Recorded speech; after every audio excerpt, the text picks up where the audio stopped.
IPL ఫ్యాన్స్‌కి ఇవాళ ఏమన్నా షాకింగ్ అనౌన్స్‌మెంట్ ఉంటుందా? ఖచ్చితంగా ఉంటుందని చెప్పి సోషల్ మీడియాలో ఒక బజ్ అయితే నడుస్తోంది. ఎంఎస్ ధోని రిటైర్మెంట్ ఉండొచ్చా ఇవాళ మ్యాచ్ తర్వాత అని చెప్పి ఒక న్యూస్ చక్కర్లు కొడుతుంది.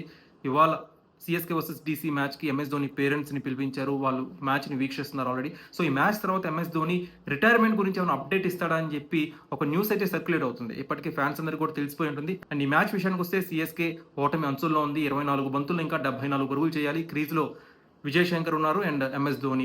వీళ్ళిద్దరూ కూడా చాలా స్లోగా ఆడుతున్నారు. ఎంఎస్ ధోని 15 బంతుల్లో 11 పరుగులు చేశారు. ఒకానొక టైంలో సీఎస్‌కే ఫ్యాన్స్ అందరూ ఎక్కడ షాక్ అయ్యారంటే, మోహిత్ శర్మ 14 ఓవర్‌లో ఒక నో బాల్ ఏసాడు. దాని తర్వాత ఫ్రీ హిట్. క్రీజ్‌లో ధోని ఉన్నాడు.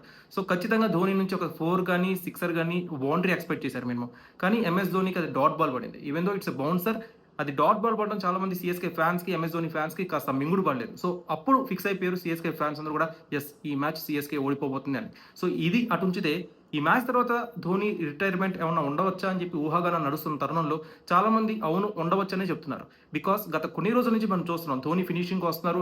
నంబర్ 9 పొజిషన్‌లో వచ్చారు. నంబర్ 8 పొజిషన్‌లో వచ్చారు. ఇవాళ మ్యాచ్‌లో నంబర్ 7 పొజిషన్‌లో వచ్చారు. కానీ ఏమాత్రం impact చూపించలేకపోయారు.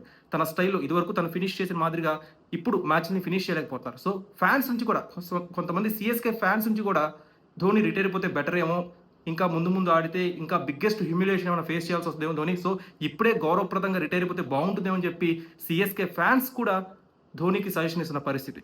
So, right now Dhoni మైండ్‌లో ఏముంది? ధోని ఎలాంటి డెసిషన్ తీసుకుంటాడనేది కాస్త ఉత్కంఠగా మారింది. మీరేమనుకుంటున్నారు? ఎంఎస్ ధోని రిటైర్ అయితే బాగుంటదా? ఈ సీజన్ అంతా ఆడి ఆఖరిలో రిటైర్మెంట్ ఇస్తే బాగుంటదా? మీరేమనుకుంటున్నారో కామెంట్ సెక్షన్‌లో పంచుకోండి.